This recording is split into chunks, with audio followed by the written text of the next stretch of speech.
Welcome to Wharton. I'm David Thornburg. I'm the Executive Director of the Fels Institute of Government here at Penn, which is Penn's graduate program in public policy and public management. And I'm delighted to see an almost full house. If there's anybody standing, guess not, but we have 4 or 5 seats here in the front of the room. And let's get underway. This, I think, will be a timely, a terrific, a lively, and energetic conversation about some of the most critical issues of the day. I'm going to introduce our panelists in a minute and also say a few more words about the program, but just one quick logistical note. Mayor Michael Nutter is on his way here. He asked us for about 10 more minutes, but I think we can certainly excuse that given the demands of managing the affairs of the 6th largest city in the country. So when he comes in, I'll introduce him beforehand, but when he comes in, he'll be primed and ready for action. It's my pleasure to welcome you here today. The topic at hand, as I said, is about as fundamental as you can get. Politics and the economy and the relationship between the two. And really, I think this particularly is relevant for Mayor Nutter, the challenge of our elected officials and governmental leaders in working us through both psychologically and substantively one of the most challenging economies as we've come to hear since the Great Depression. Although I would say for bits and pieces of the country, the early 1980s were no cakewalk as well, and we might sort of reflect back on that. But this is a time when these two strands of political leadership and economic policy and economic realities are probably more intertwined than probably most of our lifetimes. We have in play in Washington right now, but also now percolating down at state and local levels, probably the most ambitious response to try to, pick your metaphor, pump prime the economy, stabilize the economy, affect an economic recovery, put people back to work than we've seen in many, many years. So the challenges of political leadership in this context are really extraordinary, and I think that's going to be a theme that we keep coming back to again and again in this panel.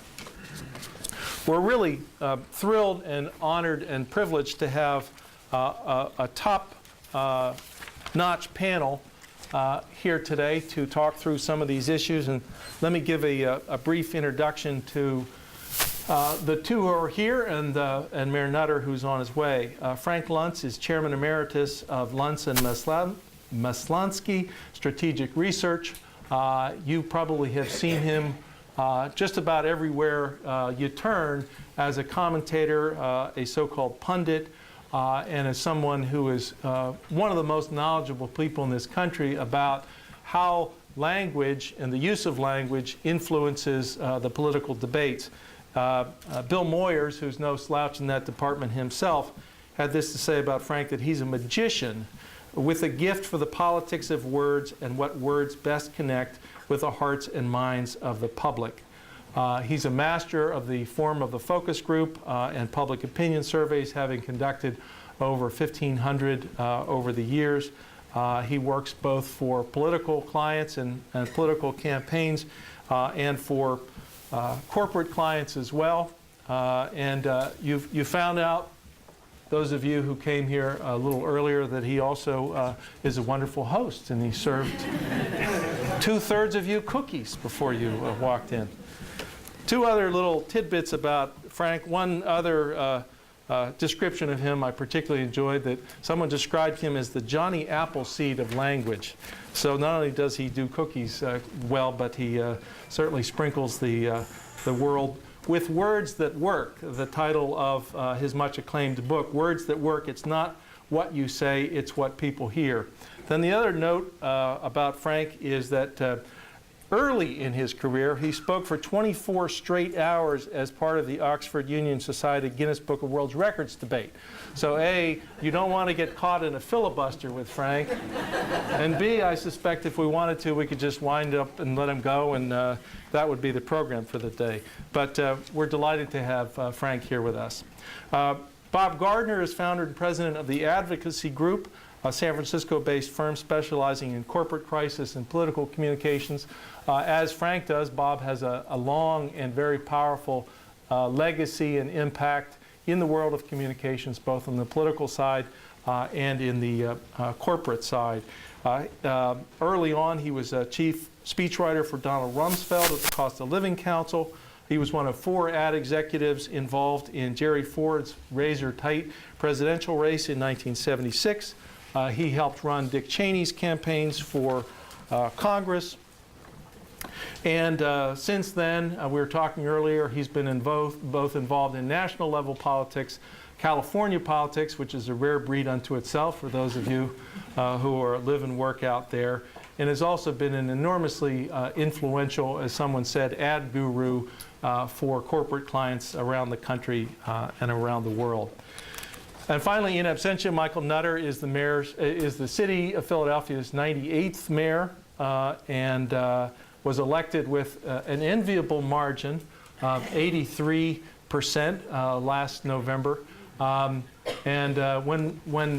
the mayor gets here, I think we'll reflect a little bit about the change in circumstances even between his primary election and his general election, and certainly since then, and how the changing political tides have affected his ability to lead and communicate with people. He has been a whirlwind as a mayor. Rivals, for those of you know him, also Penn graduate Ed Rendell in terms of his ability to be 1,001 places at once, which probably accounts for why he's a little bit late.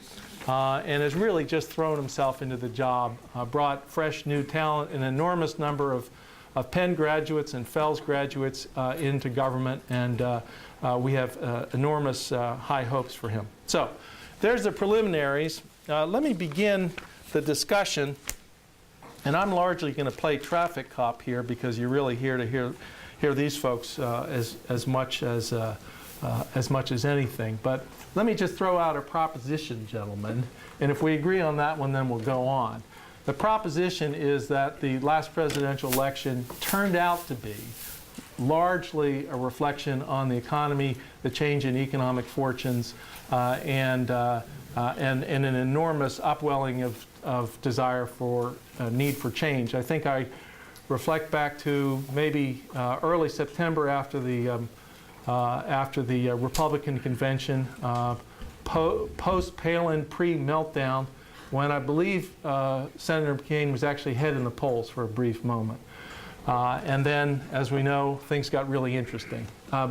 We agree on that point, or any finer point you want to put on that? 2-0 vote? First off, who's here for the 25th? I have to be the only person in this room that actually has more hair now than back then. And unlike the rest of you, I actually have a receipt for it.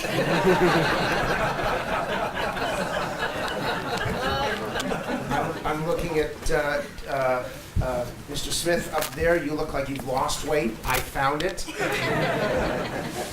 If you go back to 2008, I don't believe it was about the economy. I believe it was about the past versus the future. And I believe you saw that in the primaries. You saw Barack Obama compare. Hillary Clinton was supposed to be the president. She was supposed to have won. She made a couple mistakes. She chose to live in Chappaqua, New York, which you all know is Indian for separate bedrooms.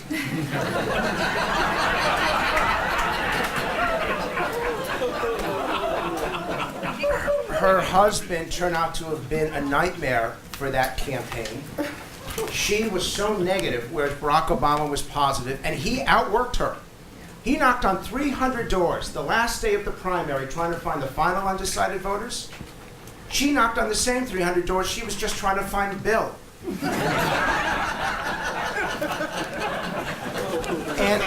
And on the Republican side, you got to admit, John McCain didn't need a vice president. He needed someone who knew CPR.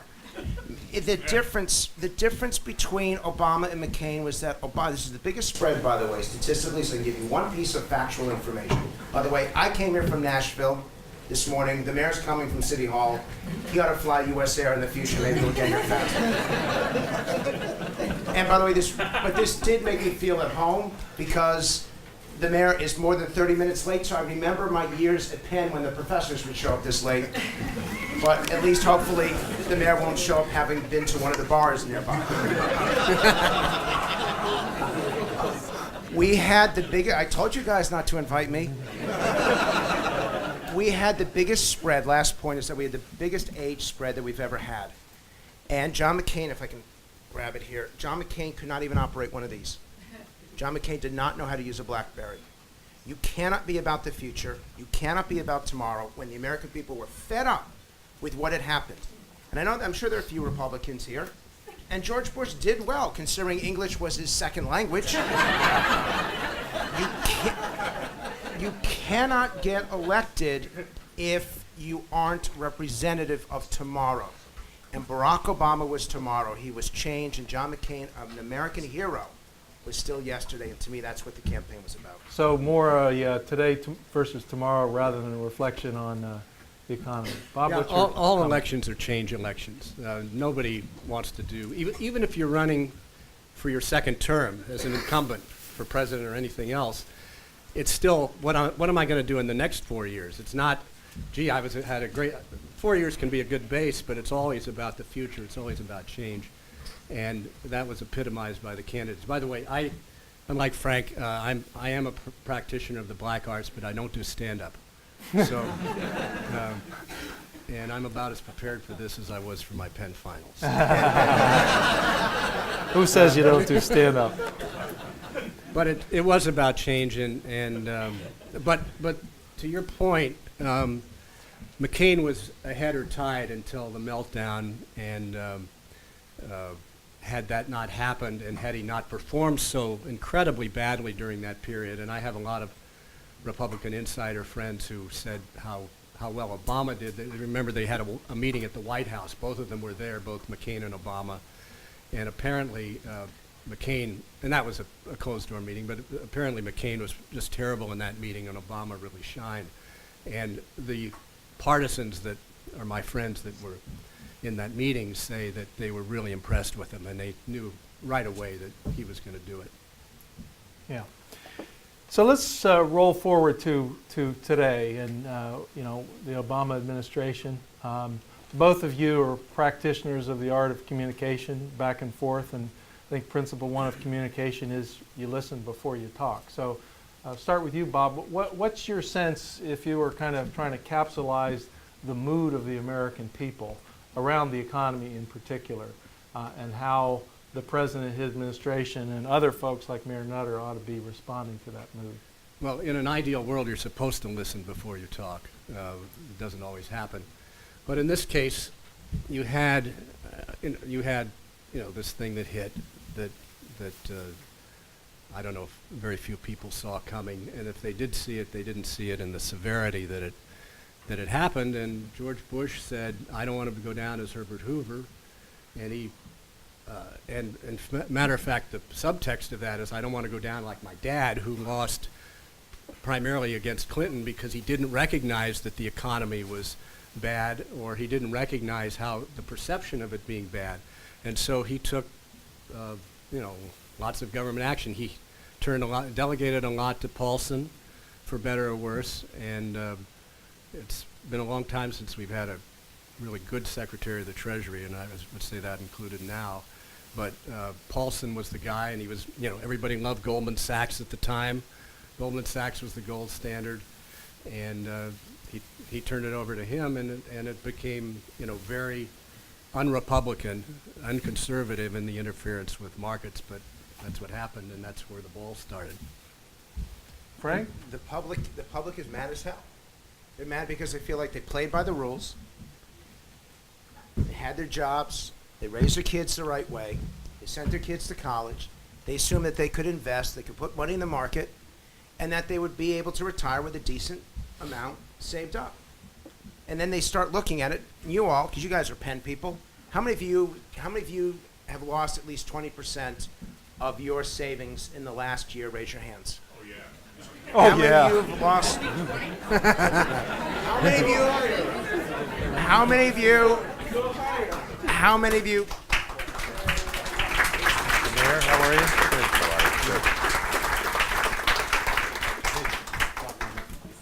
How many of you Mayor have Nutter lost? Oh, I just let me finish. Mayor Nutter has the good sense to walk in on an applause line, I'll just tell you.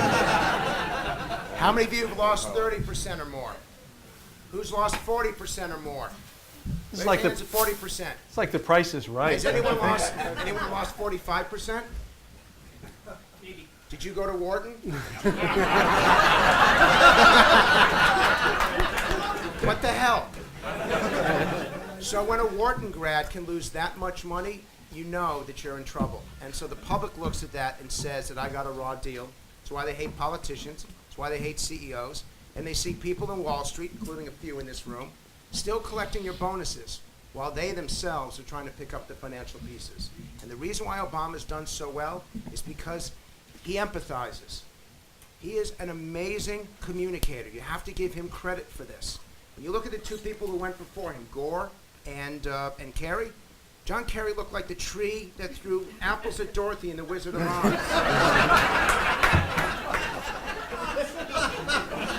I saved these for you.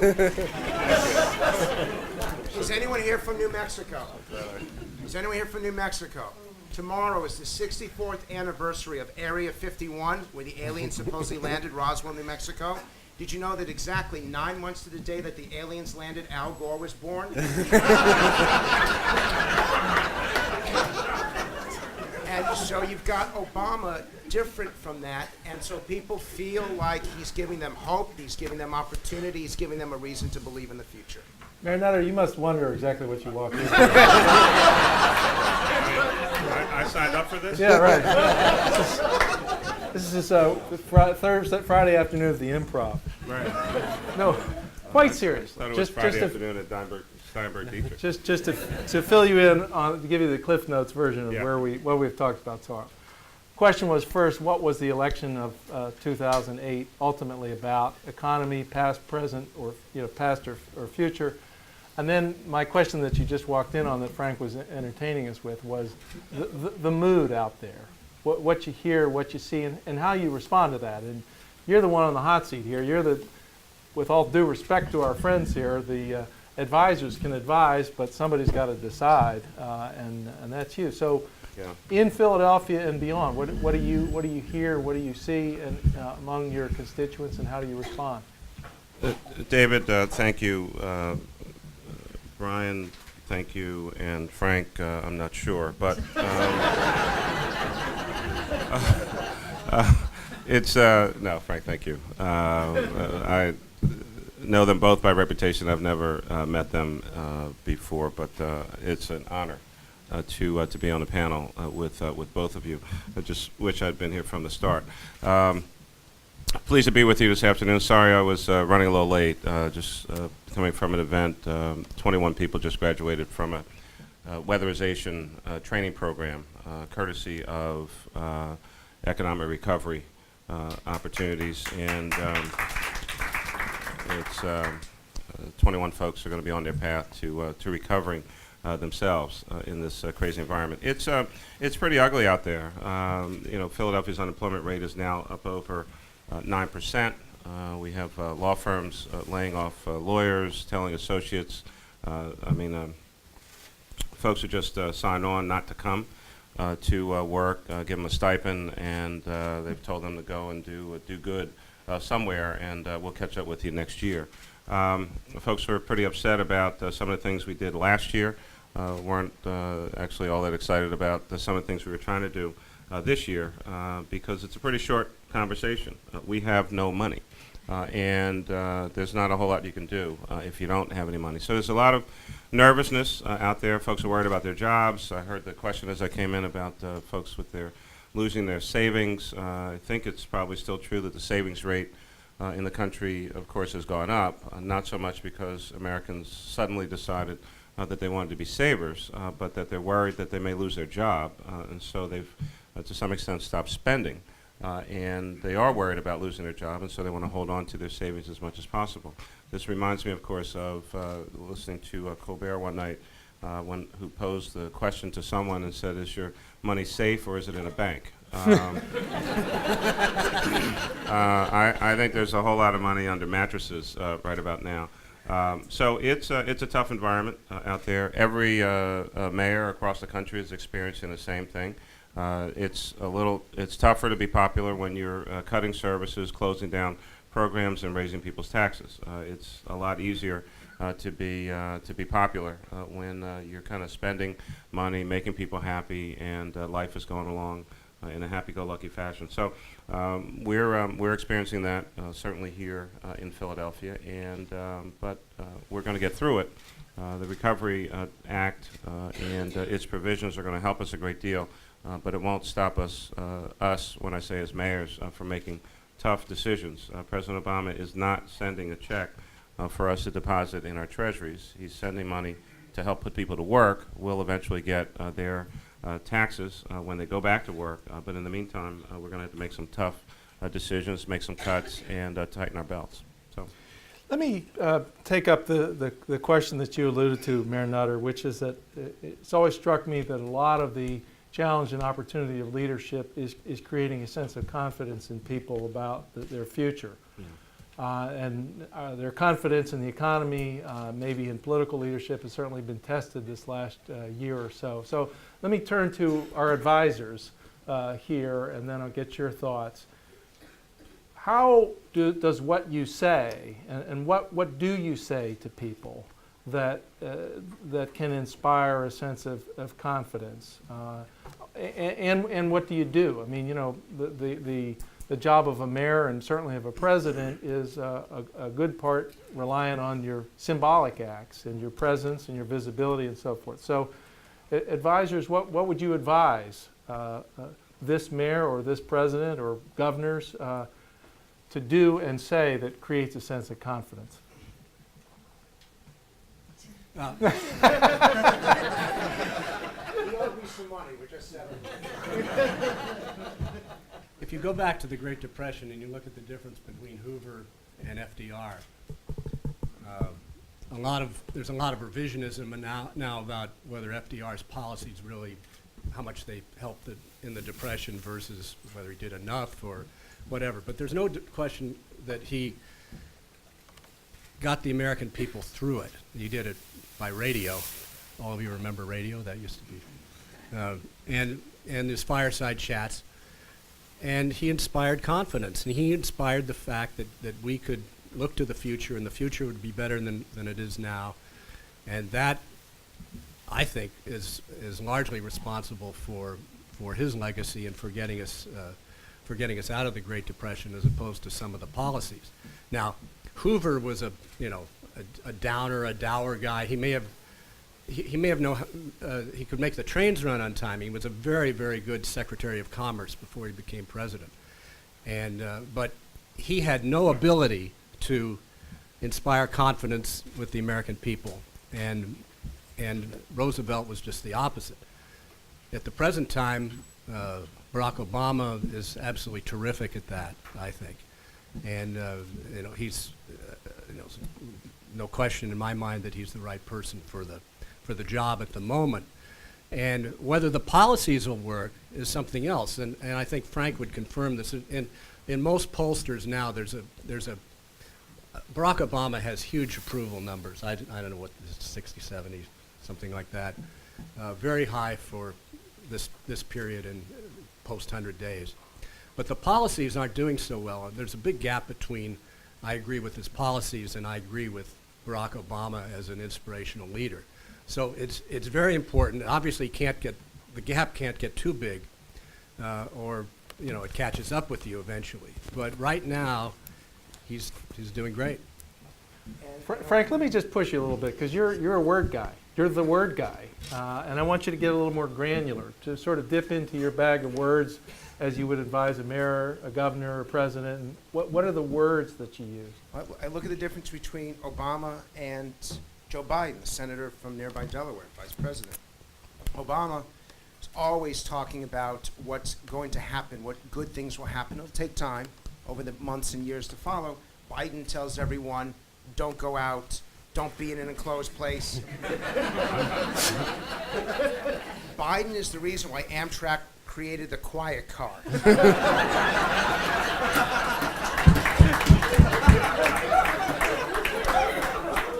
See, now the problem is we're only halfway done and I'm totally out of jokes right now.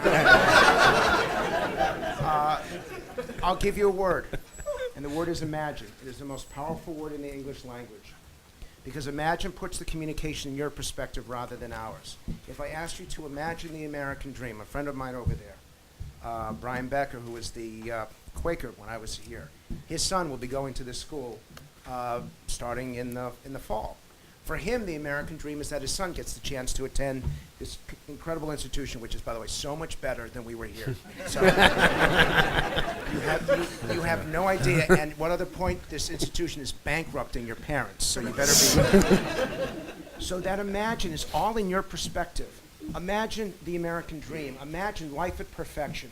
Imagine how much your children can accomplish if they learn, if they are excited, if they are taught with people with passion and with inspiration. When you focus on that word imagine with passion and inspiration, you can take the most negative fear and turn it into a positive and get people.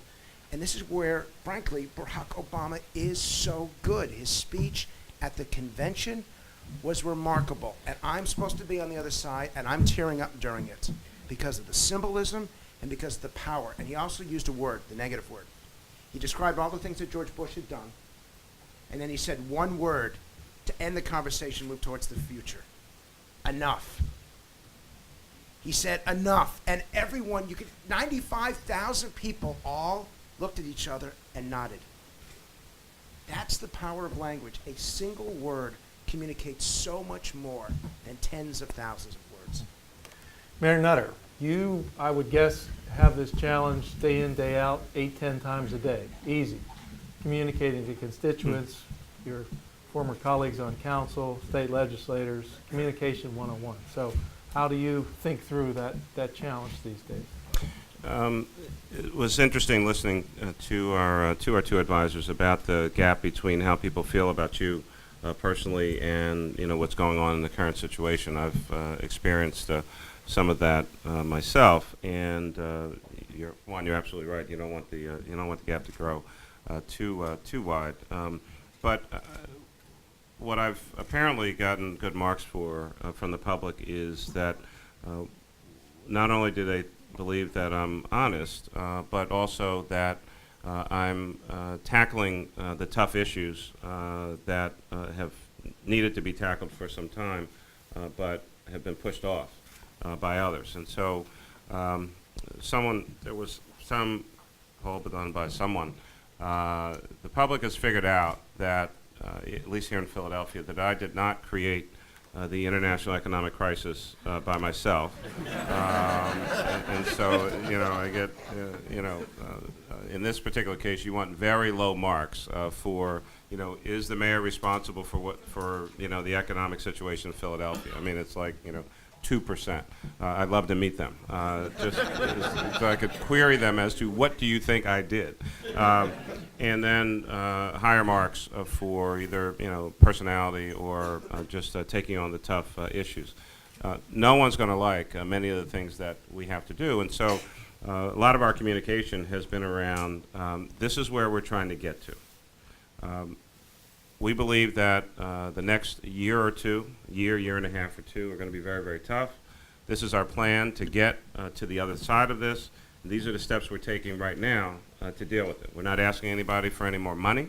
We're going to handle our business here at home on our own, and that we're all in this together. So I talk about vulnerable populations. I talk about why we need to do the things that we need to do, and that this will come to an end in a very short time. Now, I don't know when it's going to come to an end, and the president doesn't seem to know exactly when it's going to come to an end. And I tell folks, if anyone tells you they know when it's going to come to an end, the best thing for you to do is get away from them as quickly as possible. They're probably about to burst into flames. So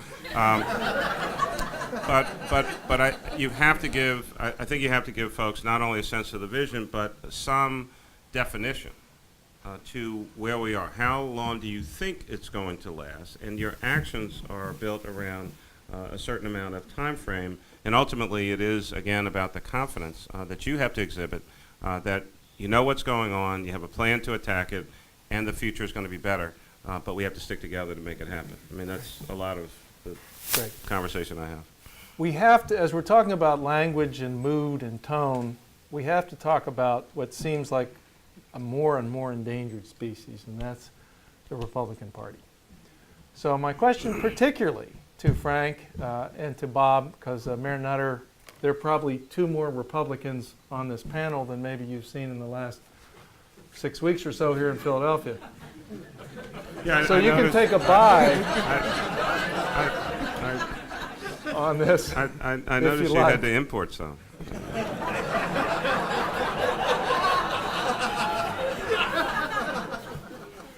But Bob and Frank, what do you say to the Republican Party, the National Party? And you know, there wasn't a time, wasn't too long ago. You go back to the mid '90s when you had some really good Republican mayors, Giuliani or Reardon in Los Angeles. Looks to me like the Republican Party is kind of like the Wile E. Coyote coming off the cliff and spinning the wheels real hard trying to find some traction. What do you say to recapture and reorganize and talk to people in meaningful ways again? Well, I'm even worse. I'm a San Francisco Republican. Talk about an endangered species.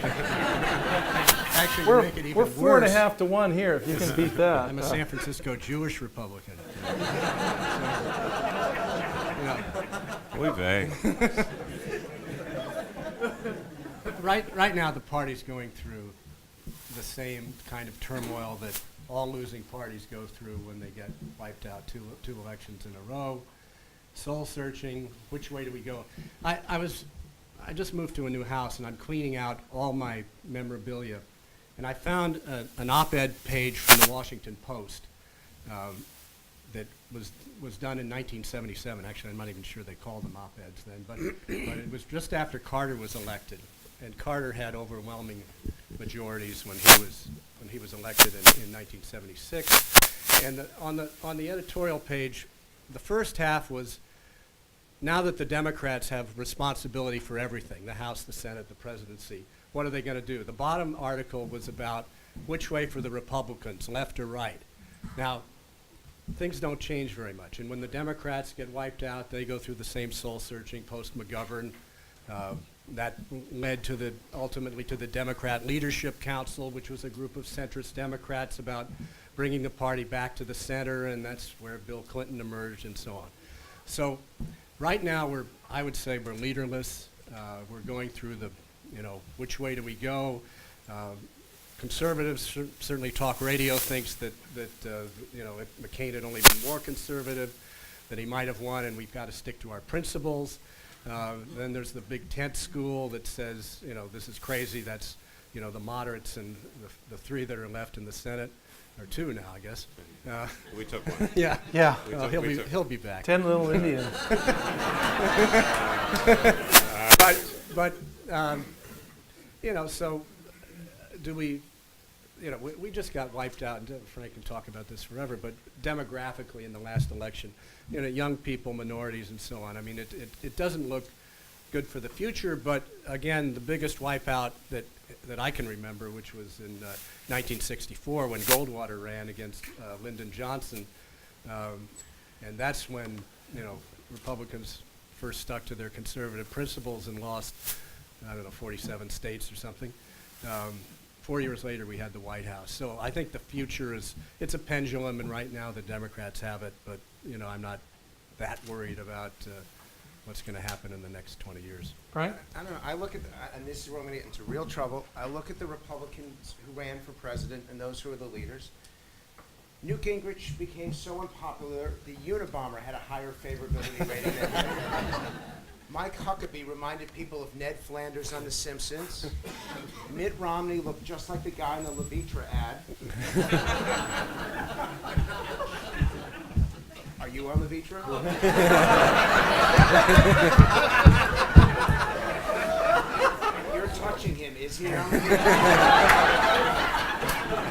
And Rudy Giuliani, who I worked for in New York in 93 and 97, ran the worst campaign ever for president. This guy ended the campaign with more wives than delegates. The challenge for the Republican Party, and that, by the way, is the one that's going to cause me to have a dead horse in my bed someday. The challenge for the Republican Party, you think I'm kidding. The challenge for the Republican Party is to, number one, find people to reach out to 20-somethings because, my God, Obama, when he did this thing, thank God I didn't miss. He did that with his wife, and from that, Obama did that with his wife, and they were coming up in Wisconsin when he was accepting, when he finally won, they did the fist pump.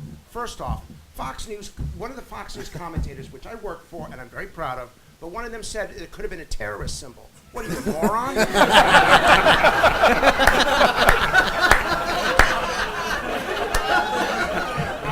I do speeches for CEOs, and some 68-year-old guy who is the CEO of a major electronics company said Obama must have cancer because he can't shake hands. So problem number one is they can't reach out to 20-somethings. Problem number two is the Latino community. They dropped from 37% down to 27%. This is Arizona. This is New Mexico. This is Texas. This is California. Problem number three is the African-American community. Now, there's nothing that the GOP can do as long as Obama's president because there is something special and something historic about his election. But even before that, Republicans could reach out to them. And it's not about selling out your principles. It's not about moving to the left or to the right. It's opening yourself up so that people decide to join you rather than you trying to pull them in. You know, I look at the Republican Party, and they're just so gosh darn old. With all due respect to the old people in this room.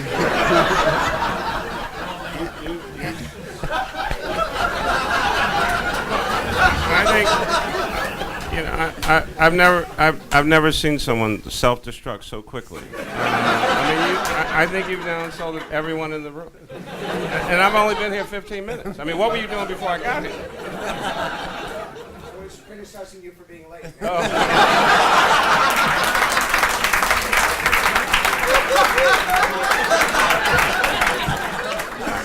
Oh, you will pay for that, let me assure you. No, I am not a constituent. I will not pay for that.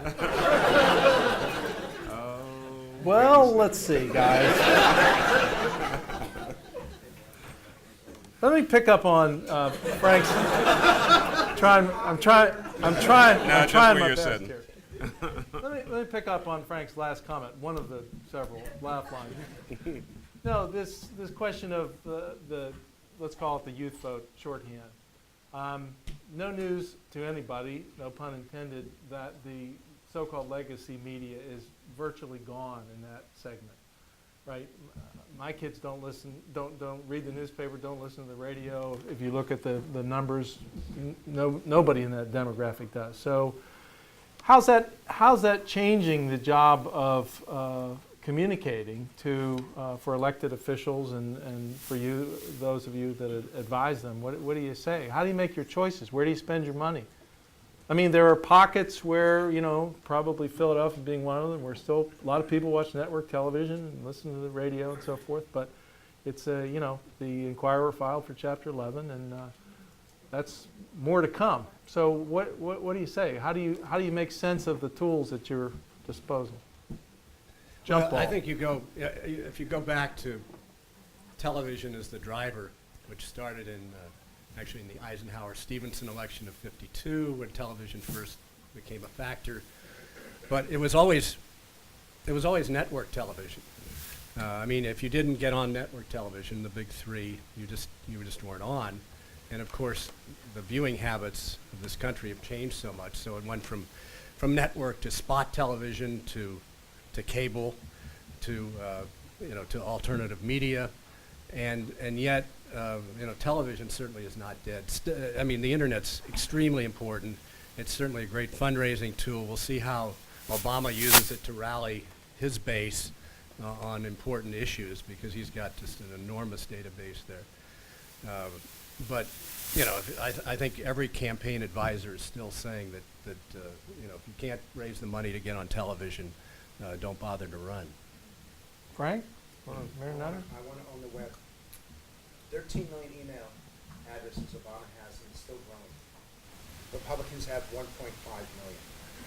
And it'll take them, based on how fast they're getting email addresses, they'll catch up with them in the year 2099. Most of you will be dead by then. And even if they had that, I'm just as interested in the tone as I am in the medium, Yeah. because you can reach them. You can reach them there's so many different ways to reach them, so many easy ways to target them, but if you've got no message and you've got no rationale for them to connect to you, what good is it if you do connect to them? Yeah. Mayor Nutter, go back to the primary, because let's just Yeah. acknowledge your general election was a bit of a cakewalk, 83-17. But how'd you make some of the critical choices? Because you were, let's acknowledge, behind in the pack. And Behind. a late surge. Your daughter helped a lot. I was at the end of the pack. Well, I was trying to be charitable. Yeah, it was nice. So how did you make your choices about the medium? I think much as Bob said, and especially for a local election, and I mean we were, at least in the city. I mean the whole internet communication, the things that you could do was still kind of evolving. I mean, I will admit that when I announced that I was running in the summer of 2006, I'm not sure at that moment that I actually knew what a blog was. I mean, I heard it, didn't completely understand it, didn't know what it was about. I mean, some younger people on the campaign finally explained it to me, and then we got into, Facebook, and now there's Twitter. I don't exactly still understand what Twitter's about. I think I know what Facebook is about. People ask me, do I have a Facebook page? And by the look on my face, they usually know that the technical answer is yes, but I've never actually seen it. I don't know what it does, but someone operates it. So for us locally, I mean, it is about television. And the critical decision was actually relatively simple. In a mayor's race in Philadelphia, which is the biggest race in the 4-year cycle, except sometimes president. But I mean, people take the mayor's race seriously here. It costs approximately $300,000 a week to have any significant impact on television. Mayor's race is a TV race, and you're either on or you're not. You're either communicating or you're not. And then we did some other stuff as I got. As we generated more money. Being on TV helped us raise more money, and 4 to 5 hours a day, calling up people that I did not know and begging them for money, that helped as well. So the equation was pretty simple. It's $300,000 times, or it's the money you have divided by $300,000 says when you can go on TV. And we pretty much had a good sense of what we were going to have, and we ended up, I think we were on for about 8 weeks or so, but that was really the calculus. Yeah. And we made a second decision, or a simultaneous decision, that once we went on, we would never come down. So we had to know that when we went up, we were going to have enough money. The one thing, I guess I kind of instinctively knew this, but it really confronts you. TV is not like buying some other good. You actually have to give them the money first before they will run your stuff. And you're buying air, of course. Right? You're buying air, and you have to give it to them before they run it. And there's a certain day that you have to give it to them by, because there's a whole cycle. So I think it's like Tuesday. If you don't have the money in on Monday, your stuff is not running.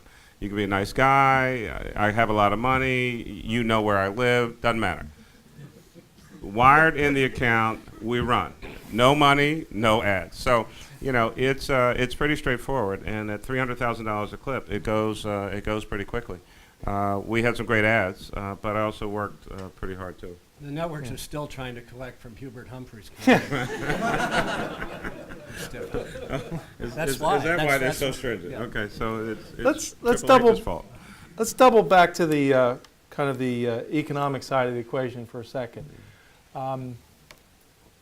Mayor Nutter, you know that you've got some tough choices coming up just in the next couple months: labor contracts, budget. Your constituents, you're going to ask to make tough choices. The American people have tough choices, certainly relative to healthcare reform. All of this talk about the internet and communication and tone and so forth, are people any better prepared to make tough choices today than at any point?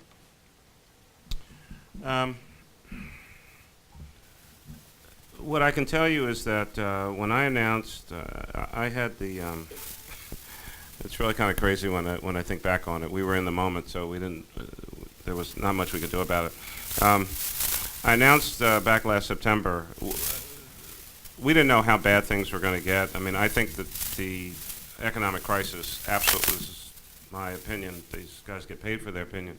But as a more than casual observer, I mean, I think that when the economic crisis hit, about the third week or so in September, caused one candidate to suspend the campaign, the other, and Senator Obama was, kind of quiet and let me see what's really going on here. I mean, I think that changed the course of this, of that election, may have changed the course of history. We were noticing during the summer last year that something was going on in the economy because our tax revenues were continuing to decline even as early as July. And then came August, and then I announced on September 11th last year, this just happened to be the date, that the city was facing a $450 million 5-year deficit, and we knew it was growing. So we used language to be honest with people, and we said at least 450 in order to allow us to be honest and truthful because we knew it was going to get worse. In October, I told the Philadelphians that the number had grown to between, again, to give us some breathing room, between 650 and 850. At the same time, the Philadelphia Phillies were on their way through the playoffs and potentially on to win the World Series. Take that. I told you it was. Not anymore. Right. I told you it was coming back at you. And so that's going on. Then we have the most historic election in possibly any of our respective lifetimes. That's happening. And we had to push our announcements back because I now knew that we had $1 billion deficit. And so the parade was on October 31st. Barack Obama gets elected November 4th. That's my recollection. And on November 6th, 2 days after the most historic election in the history of the United States of America, I stood in front of a camera and told Philadelphians that we had a $1 billion 5-year plan deficit. You talk about being the life of the party. So and people could not understand what was going on. We had a bunch of town hall meetings, 8 of them, just to show you how insane I am. And let the public come out and holler and scream at me about some of the things that we were doing. And a lady stood up and said, Mayor, who stole the money? She was serious as a heart attack. I burst out laughing. I mean, I just, try to be serious at these things, but I mean, it's only so much you can take. So at that time, people could not understand what in the world was going on, what had happened, why do we not have any money, why are we closing, this center, that center, cutting services, laying people off, et cetera, et cetera. President Obama actually has helped me and helped us to communicate it because if the president says things are going to get worse before they get better, the Philadelphians here in the audience may have heard me say that a few times. And so 8 months later, I think people do have a much better sense of what's going on. They do know that they're going to have to make some sacrifices. They do know that it's a national, international economic crisis, not created by any of us mere mortals on the ground, and that at this point, having a job is better than not having a job. And you hear very little talk, serious talk, about anybody wanting raises, and I want more of this, and I want more of that, I want more of the other thing. Now, in a union contract negotiation, of course, you have to ask. But I think everyone knows that there is no money. And the best way for you to keep your job is to not ask for any more, unless we have to make more cuts. Frank, Bob, any comment on that question? On Christmas Day, we will hit 10% in unemployment if you don't hit it before then. We were doing work back in September. We were doing work back in September, and we saw that this was going to be an awful Christmas. We put out the first poll that said that it was actually going to have a decrease in consumption. And we were criticized because even after 9/11, it actually still went up slightly. And I said, no way. And I'm going to tell you right now, this is going to be the worst Christmas in modern times because there is no extra money, and still we are losing 500,000 jobs a month. At one time, it was as high as 17,000 jobs a day. And while the amount that we're losing is decreasing, it is not as dramatic as it was. It is still significant, and we're going up 0.3, 0.4, 0.5% every month. And even though the public thinks that the economy is getting better, I will show you something. How many of you believe that you have a better quality of life than your parents when they were your age? If your quality of life is better than your parents, raise your hands. How many of you truly believe that your children will have a better quality of life than you when they get to be your age? Look at how few hands go up. That's the rub right now. That's what the mayor and the president and the elected officials have to address.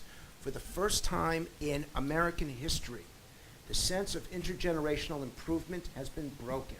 The promise that every generation would have it better than the previous generation. And the sacrifices that our parents did for us, that we are expected to do for our children, won't be enough. And that's the rub, that's the negativity, and that's where we are hoping that our political leaders, our corporate leaders, will be able to work together across partisan lines to find a solution so that our kids will have the same opportunities that we had when they get to be our age. I think leadership is about or confidence, and I think the mayor exudes that, and I think the president now exudes that. But let me give you an example of somebody who had that but no longer has it, and that's my governor, Arnold Schwarzenegger. Now, he won in a recall election, was overwhelmingly reelected 2 years ago. And next Tuesday in California, there's a special election, and it's about reforming the budget. I mean, California, they say, always leads the way. Well, we don't want to, if you guys are from not from California, you don't want to lead the way we are leading, because we are in a huge budget mess. We're in a legislative impasse between the governor and the Democrats in the legislature, and despite Arnold's smoking tent, it's not helping very much. And so it's gone on the ballot, because that's what happens in California. When the legislature can't resolve anything, it goes on the ballot. So we often have 10, 20 propositions to vote on, both local and state. And we've got 4 or 5 to vote on next Tuesday. I don't know what the turnout's going to be, about 2%, but these are very important in terms of reform. They're all going to go down, and they're going to go down because I don't think people have any confidence anymore in the governor, and they certainly don't have it in the legislature. And I'm not sure what's going to happen as a result of that, except that there's going to be, more cuts and more borrowing. I mean, we're supposed, like every other state, we're supposed to have a balanced budget. That's part of the charter, but it's not going to happen. So here's somebody who was that. I don't know, 3, 4 years ago, people were talking about amending the Constitution so Arnold Schwarzenegger, who was obviously not born here, could run for the President of the United States. And today, he's, fighting off the dogs nipping at his heels for that. So you can have confidence and you can say the right things, and he continues to say the right things. But if they're not believed by the public, it doesn't matter what you're saying. I mean, and how much conviction you have when you're saying them, because once you lose that, I don't think you get it back. On that happy note, let's open this up to the audience and take your questions for either individual panelists or for the whole, and see if we can generate a few more laugh lines. How about that? Yes, sir. Well, I was wondering whether Bob and Frank can give some advice to either to the mayor or to, and how do you present or how do you advocate very tough decisions? So, for example, in your California example, where you have both spending cuts and possible raising taxes, what do you advise candidates to do? If you're, Frank, you had a memo regarding healthcare.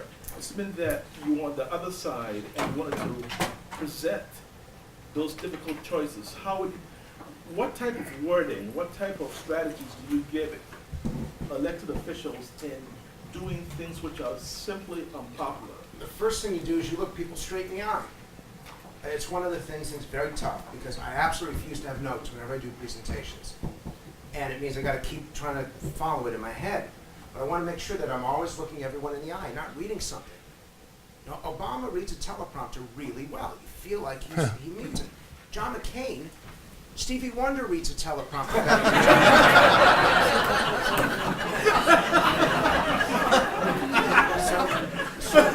So number one is you look people straight in the eye. Number two is that you engage in those town hall meetings that you did. You've got to give people a chance to vent. And here's the secret to this. You don't invite people to ask you questions. You ask them questions. If the mayor goes and asks half a dozen questions and starts pointing at people, what would you do in this situation? Everyone feels empowered. Everyone feels like they've had a chance to contribute. I always try to say this to politicians. They go into classrooms and they read to the little kids and they think they're doing great. Wrong. You have the kids read to you. And then parents are so proud of that. Number three is that you lower expectations. If you tell people things are going to be solved overnight, they won't believe you, they won't trust you, and so they won't follow you. Number four is you surround yourself with people who are smarter than you, and you empower them to tell you when you're full of it. Because that's often what happens. That's what happened in the last administration. No one could tell Bush anything, and that was a huge mistake. And then the last thing is you give people measurable results again and again, every month, if it's going up, if it's going down, because then they'll feel a sense of accountability. They'll feel that you're able to see whether you're making progress. And I'll tell you, Obama's following most of that in how he's handling it so far. Any other takers on that question, Bob or?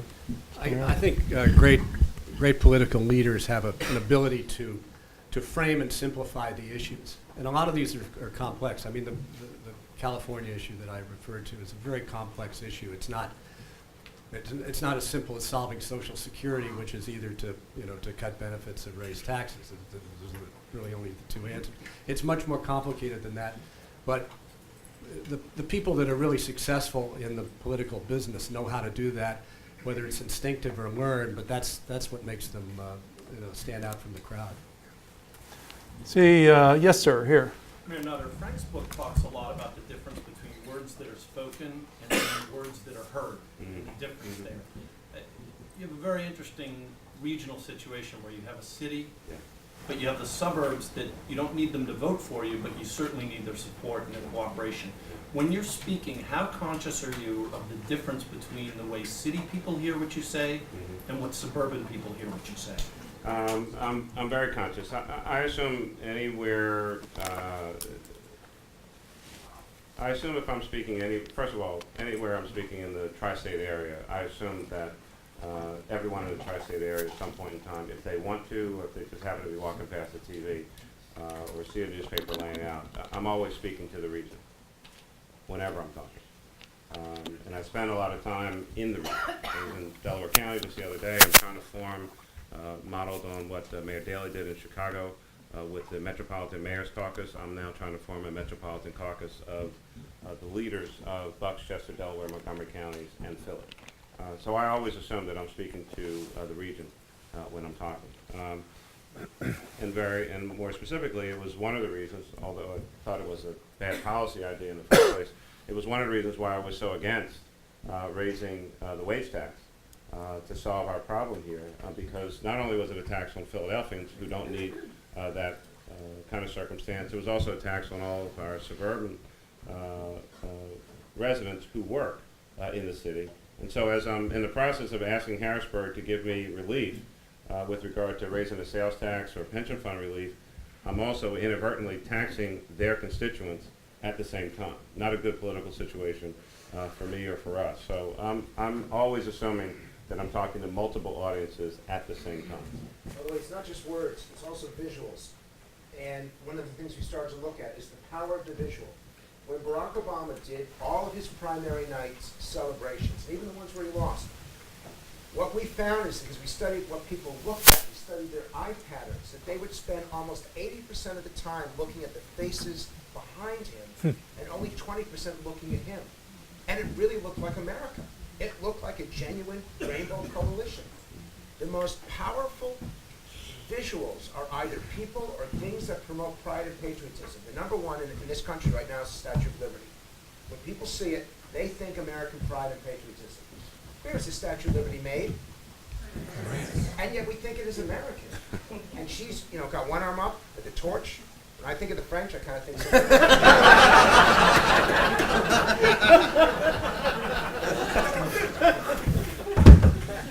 I say, yes, ma'am, on the wall there. Yes, ma'am. Hey, how are you, Lily? How do you manage the process of the changes that you wanted to implement, such as greening and some of the initiatives in the face of economic calamity? How do you keep people sort of feeling positive about the things you came in that you wanted to do? Repeat the question. I think, yeah, it's how do you stay focused on the priorities? Maybe you laid out the green economy was what Lolita was talking about, and kind of gets sideswiped by you're talking about the economic crisis. How do you stay focused on the things that you're doing? Well, amazingly, especially on green, we've been able to maintain that focus. Just announced our GreenWorks Philadelphia plan in the last 2 weeks. We put these big belly trash compactors, solar powered, made an announcement about that. I mean, some of these things were already in the works. Dollars had already been allocated, and we just made a decision that I wasn't cutting back on some of those priorities, and we made cuts in other places. So there seems to be there's a little bit of thought out there. I get commentators say to me, "Oh, it's a shame what's happened," and you've kind of gotten off stride with a lot of things that you wanted to do. And I said, "Well, you must have missed the press event about this, or were you not paying attention?" I mean, we're still doing what we had planned to do in many instances. Some we've had to slow down on a little bit. Maybe we're not as far along as we would have liked to have been. But you can't get you just can't listen to all that chatter out there. I mean, I know where we're trying to go, and if we manage our dollars right, keep communicating with the public, and maintain our priorities, we're going to get there. But maybe not as quickly as I'd like to. Let me tag on to that question for a second, particularly for Frank and for Bob. Go back to Obama and a lot of reflection on the first 100 days, and what I'll say is sort of the sheer audacity of the agenda. Not a day goes by where seemingly, all issues, all problems, all challenges, there's a new agenda item that's rolled out. A good move in that it creates a sense of energy and momentum, or a bad move in that it communicates a diffuse message to the American people about what you really care about? I think it's the only move. If you don't get it done, get it going right away, it's never going to happen. So I think he's doing the right thing, and then there's the communication part of that, and I think he's doing as well as he can on that. But administrations have to move really quickly while they have the goodwill to do it, and the congressional support, and you can always see that beginning to erode both on the left and the right in some of the programs. No, I think it's exactly the right thing. Frank? And you've seen that I've taken a pretty pro-Obama approach here. This is the one place where I don't. There's only so much we can afford. There's only so much we can spend. There are a few kids here that may be coming to Penn next semester, and you come with your parents here. I know how much this is going to cost. Part of my education was to study Medicare and Social Security and Medicaid and the programs, and the government says it only costs $10 billion, and it ends up within 5 years costing $100 billion. I know this is the government that should have helped people in Katrina, and it was absolutely pathetic. That this is the government that said Freddie and Fannie could be bailed out with a few $1 billion. If you read the Wall Street Journal today, it's another, between them, it's another $22 billion, and there's no end in sight. At what point do you say we have to stop? We can't afford it anymore. Believe in the cause of health care. People need to be covered. But at some point, enough is enough. I was going to say, there goes that word, enough, again. Well, that is the difference between local government and federal government. It's called a balanced budget, right? In the back row, yes, ma'am. They print them. You used the word bipartisan. Do you think in this current climate that there's such a thing as a bipartisan answer to some of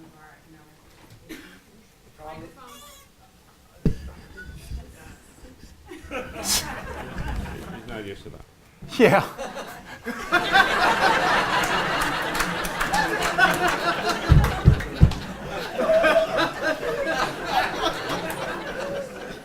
Unions. No. It is very.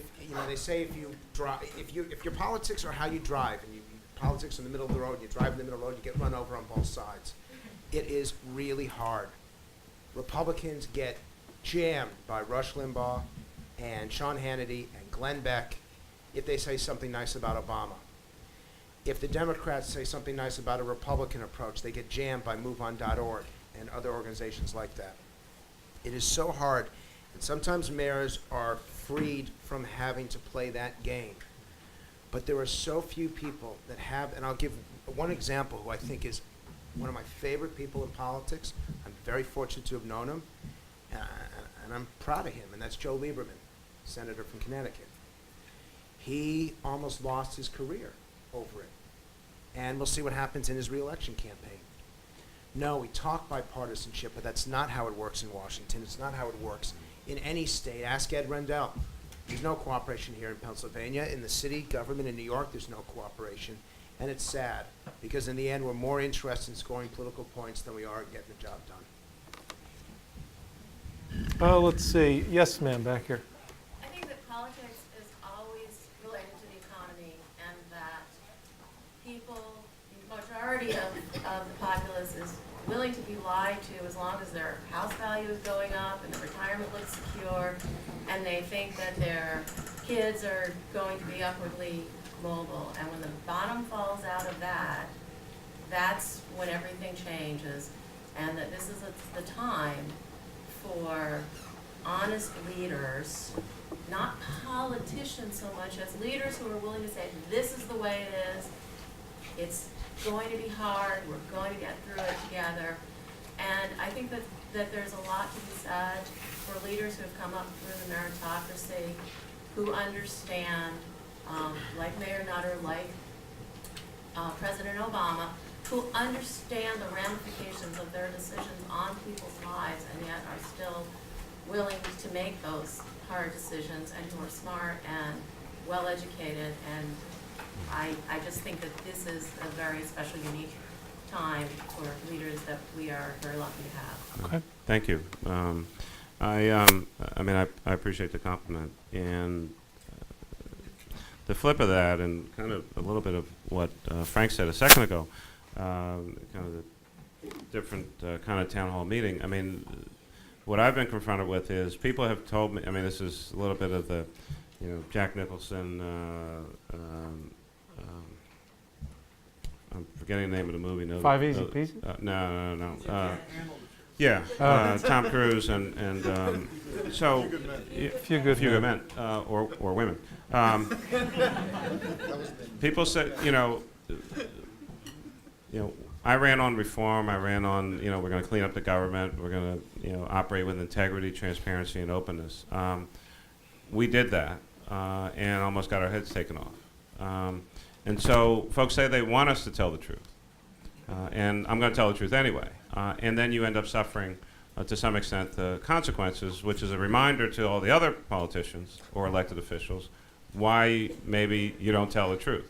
And just try to kind of get by and then deal with the truth later on when it's a little more comfortable or convenient.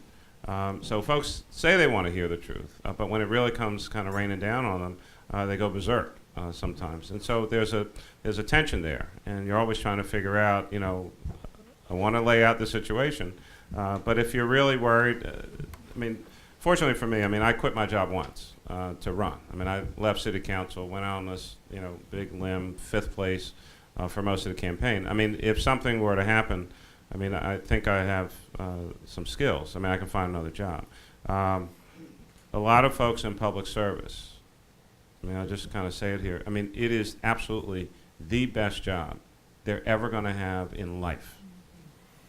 And so in this business, if you can just not do anything bad, not steal, don't get in trouble, you can hold these jobs for a long, long period of time versus taking tough stands, taking tough votes, telling the public the truth, and risk what is now, maybe you've got your kid at Penn, maybe you got a big house, you've got this, you've got obligations, blah, blah, blah, and putting all of that on the line for some folks is a pretty scary proposition. And so the public says they want us to tell them the truth, but when we do, it is often a different story, at the polling place. It's very interesting watching that dynamic. You find that to be true, Frank? Is there a, say one thing and demand? Person to ask, because I become very cynical in the process. I lived in Washington, D.C., and I moved to L.A. or moving to L.A. right now because I've had enough. And I finally gave up. I wanted to have these conversations and discussions. I don't know if there's a reporter in this room, because if there is, I know that by Monday, comments I made will be on the blogs. By Tuesday, Rush Limbaugh will do a 5-minute rip on me. But I don't look at the politicians, I look at the people. And I want one segment of the population that gets so forgotten, the American dream, which to me is the most important concept. The definition for Americans now is financial success. Freedom is now fourth. There's one group that picks home ownership as number one, bless you. The Latino community, the Hispanic community, to them that's the definition. You may, Anheuser-Busch, I don't know how many of you speak Spanish, but Anheuser-Busch, to relate to this, did the most wonderful ad about this young Latino girl. She's leaving home for the last time. She's got a suitcase under one arm, she's got a plant under another, and she's in tears because she's leaving home and her parents are crying, her husband's crying. So she goes out the door, shuts it behind her, goes down the stairs into the street, across the street, up the stairs to the house right across the street from hers, goes to the refrigerator, grabs a Budweiser and says, "Mi casa." For the Latino household, that is the definition of the American dream. I'm Jewish. Living across the street from my mother would be the American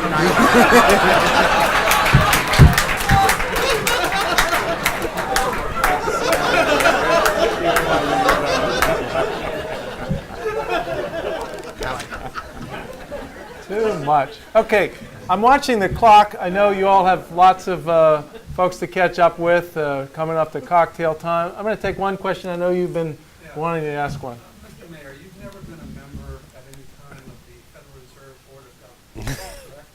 Correct. Definitely. Are you now, or have you ever? I was trying to figure out which group I was Okay, so you're not responsible for the crisis. No. With the panel Was like that a my comment on loose Fed policy in 2001, after 9/11, and how it drove the housing bubble with the allowing the interest-only loan, and then Fed tightening, what politician other than picking the Federal Reserve Chairman ever exerts any influence over Fed policy? Thank you all very much. Yeah, as Barack Obama once said, that's above my pay grade. I'd rather not, could you not try not to dodge this question? This is a good one. Can we talk about Fed policy and how it affected the economy? Maybe that can Definitely wait for above my cocktail hour. I have no idea. Well, listen. I fill potholes. We'll get a special exception rule on that. Get one more question from the crowd. Yes, ma'am. Is this a joint question or? Oh, okay. She just said to me, he's not on Levitra. Man, you protest too much. I have to tell you that we heard you 5 years ago. I think it was when Harry was running. It was much funnier this time. It's easier when you lose. Is it my shirt or my hair? I have a very short comment and then a question that's kind of funny, I guess. But I think I agree with you. I think one problem is that in this country, political parties are considered like football teams.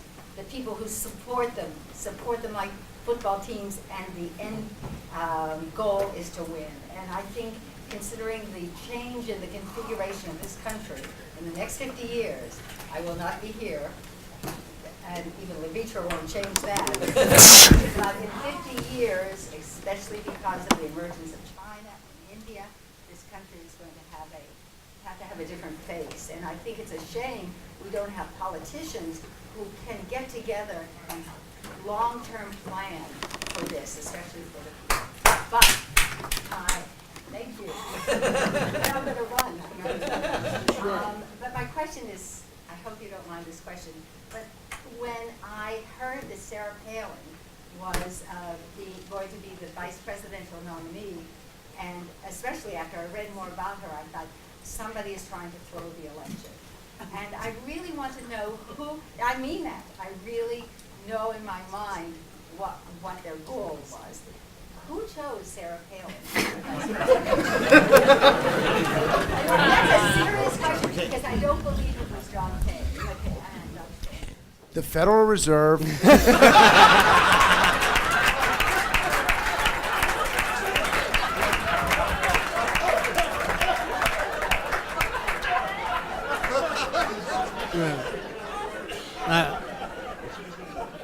I was going to say Say David that one Letterman. I'm going to save that for a cocktail hour too. Listen, folks, please join me in thanking these terrific Penn alumni.